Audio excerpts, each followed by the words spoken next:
There is a psychological, sociological, and also like neurological phenomenon that what we focus on grows. What we put our attention on is what grows in our mind.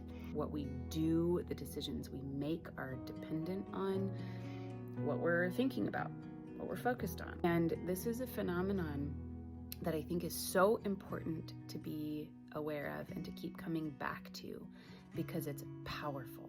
What we focus on in ourselves is what grows in terms of what we believe about ourselves. What we focus on in our kids is what grows.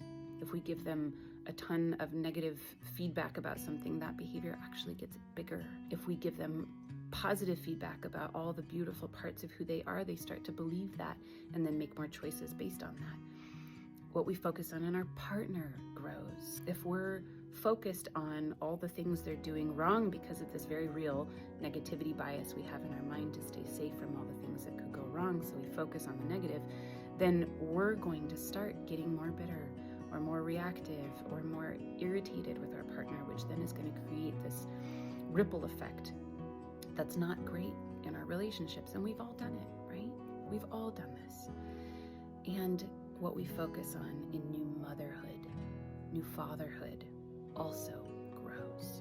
We tend to be critical of ourselves if we don't know how to do something or if something isn't coming naturally to us, or critical of our partners if they're not holding the baby right or they're not soothing the baby the way we would.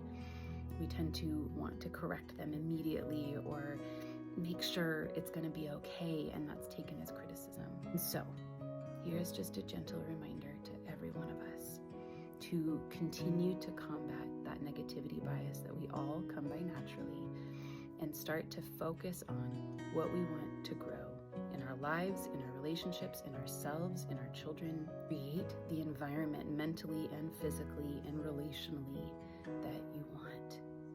Because a lot of times when we're tired and sleep deprived and overwhelmed, we tend to sort of slide into just this sort of default mode network, and in order to build the life and the relationships we want, it actually takes attention in the opposite direction.